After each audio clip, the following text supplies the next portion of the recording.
So here's a thought.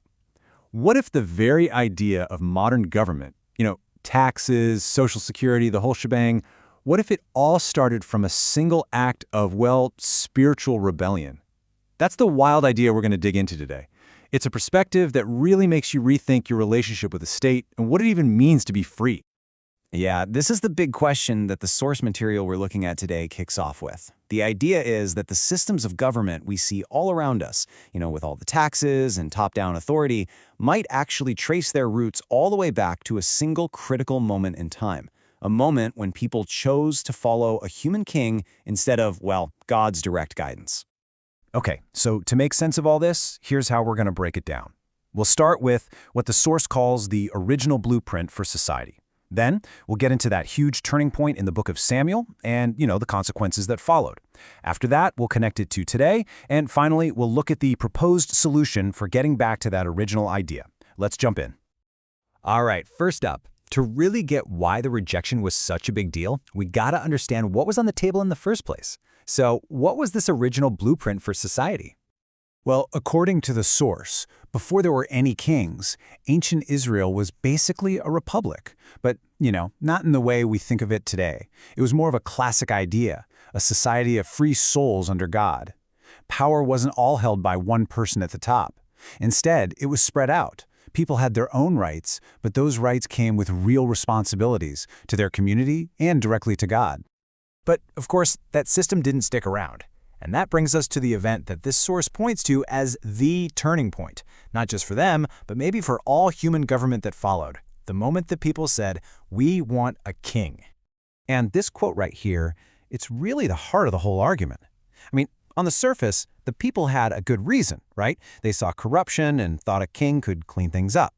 But God's response to Samuel just flips the whole thing on its head. He says, this isn't about politics, it's a spiritual rejection.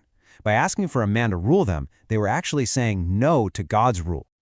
So right here, this is the fundamental choice that's being laid out. You've got two totally different models. On one side, there's what the source calls God's kingdom.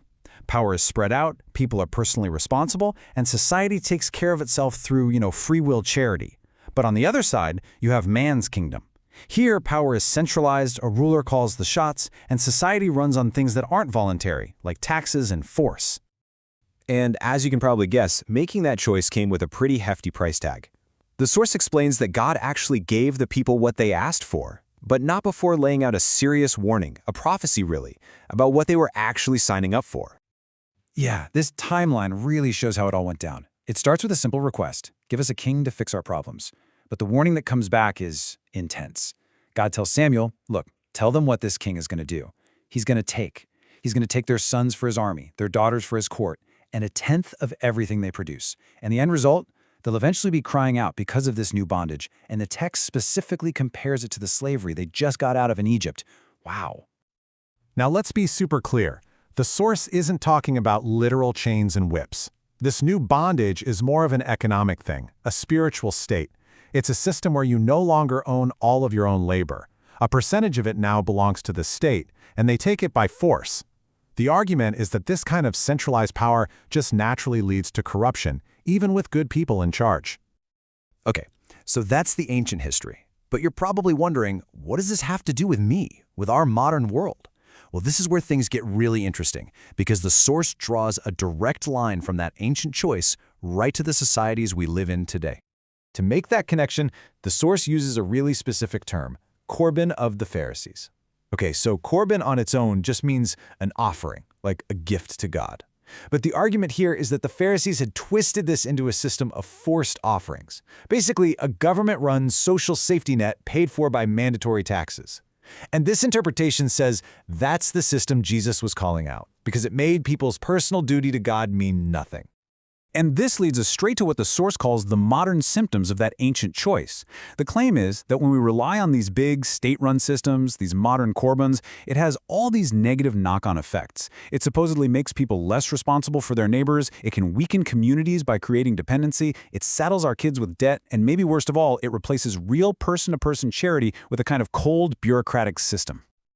So, if that's the problem, what's the solution? This isn't just about pointing fingers. The source actually lays out a very specific, practical path forward for anyone who wants to try a different way. And it's broken down into 3 steps. Step 1 is to repent, and in this context, that just means to totally change the way you think about government and your own personal duty.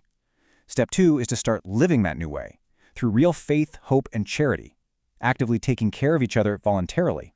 And step 3 is to organize, to actually form small groups, communities, congregations, and build a real social safety net that's based on free will giving, completely separate from the government.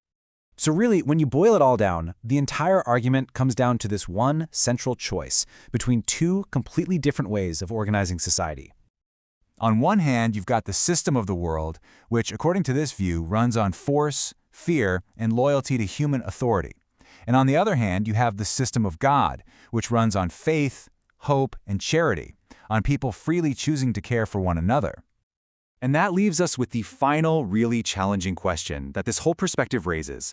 If the systems we have today are just the result of a choice made thousands of years ago, are we, right now, still making that same choice every single day? It's definitely something to think about. Thanks for exploring this idea with us.